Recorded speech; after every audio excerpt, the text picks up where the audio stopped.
Oi, Chernobyl foi a Hiroshima da energia nuclear usada para fins pacíficos. A sua história factual e técnica já foi muitas vezes contada em suas minúcias. Há inclusive documentários magníficos do YouTube. Mas este documento aqui, brutalmente honesto, brutalmente tocante, é outra coisa, é uma coisa nova. Vozes de Chernobyl, de Svetlana Alexievich, é o que faltava ser contado. É a história do que se passou nos corações e mentes dos diretamente afetados. Espremendo o livro, como se ele fosse um pano encharcado, o que pinga é perplexidade, assombro, amor e fé. Uma história sobre a alma humana. Estão todos aqui dando seu depoimento. Autoridades, professores, ex-soldados, camponesas idosas, físicos, agrônomos, bombeiros, viúvas, crianças, liquidadores, todos preenchendo a história com suas almas. Governistas, oposicionistas, estão todos aqui. São relatos espantosos e que antes eu sequer poderia ter imaginado. Vou ler um texto escrito por uma ex-moradora de Pripyat, cidade vizinha ao reator, sobre o dia do acidente.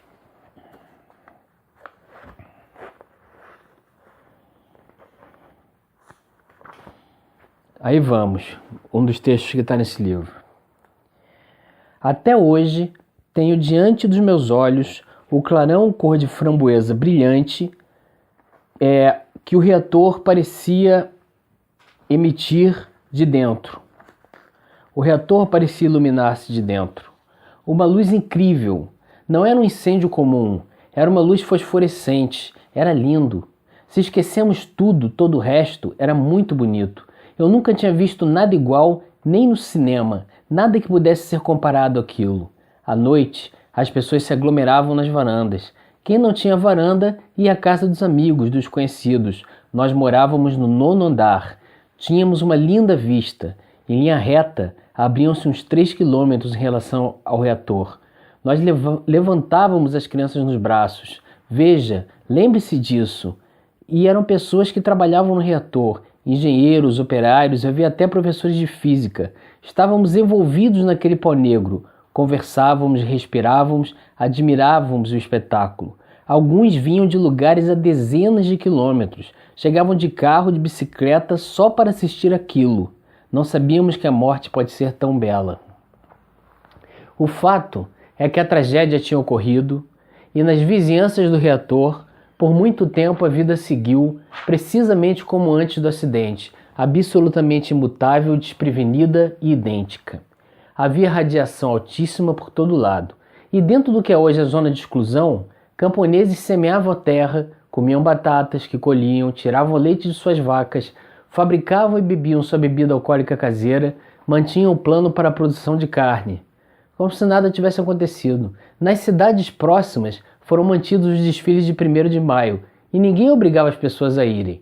Era uma festa que eles queriam manter, mesmo com a fumaça saindo do reator. Havia uma certa coisa patriótica de isso não vai nos derrotar.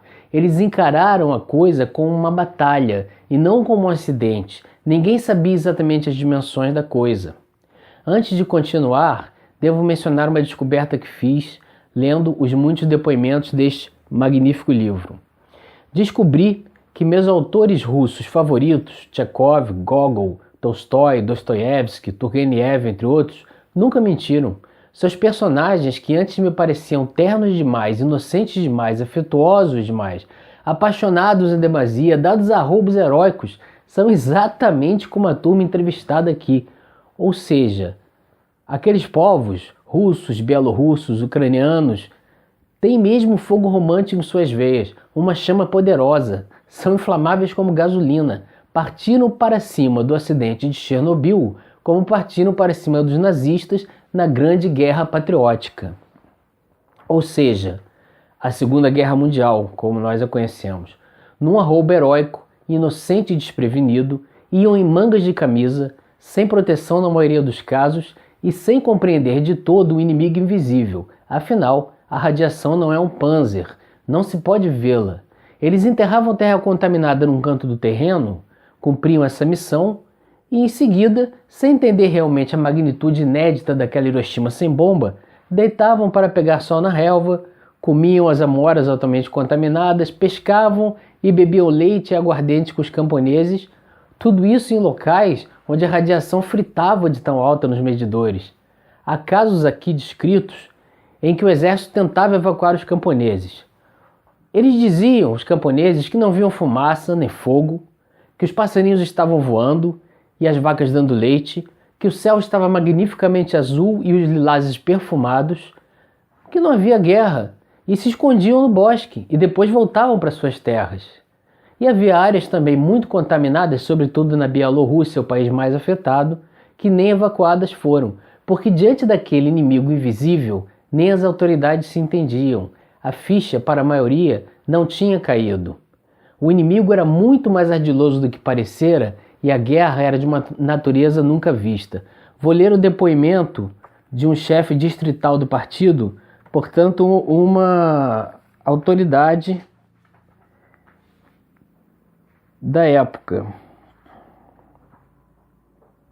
Ele dizia: comecei a suspeitar de algo. Tinha as minhas próprias suspeitas. Quando fechamos um acordo com o Instituto de Física Nuclear para que inspecionasse as nossas terras, eles recolheram plantas, amostras de terra preta e levaram para análise em Minsk. Um tempo depois me ligaram. Consiga, por favor, um transporte para lhe enviarmos de volta à terra. O que é isso? Uma brincadeira? Até Minsk são 400 quilômetros. Quase deixei cair o telefone. Devolver a terra? Não estamos brincando, responderam. Segundo as instruções que recebemos, todas essas amostras devem ser enterradas numa fossa, num bunker subterrâneo de concreto armado, e recebemos amostras de toda a Bielorrússia. Os nossos depósitos estão entupidos até o teto. Você ouviu? Enquanto isso, nessa mesma terra, estávamos arando, semeando. Nessa terra as nossas crianças brincavam, exigiam que cumpríssemos o plano do leite e da carne, do cereal se fazia álcool, as maçãs, cerejas e peras eram empregadas em sucos. Era uma geração preparada para enfrentar o átomo da guerra, uma possível guerra nuclear, mas criada para se orgulhar e não temer o átomo pacífico das usinas produtoras de energia. Vou ficando por aqui. Esse livro é um clássico, uma obra-prima, o livro mais humano e bonito escrito sobre o acidente, porque a beleza brota nas almas dos homens nos momentos mais difíceis. E é sobre as almas dos homens que esse livro se debruça. Para entender completamente Chernobyl, é preciso ler este livro, é um livro indispensável. O primeiro depoimento, logo do livro, já partiu o meu coração em 215 pedaços. E outros depoimentos, então, principalmente o das crianças, arrancaram meu coração, deram martelada nele, esmigalharam e me devolveram ele assim, partido, sabe? É um livro que você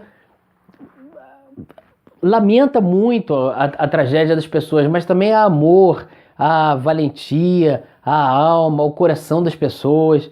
É um livro que pegou o esqueleto de Chernobyl, a coisa como era contada de uma maneira técnica, e vestiu com carne e alma, sonhos e amores.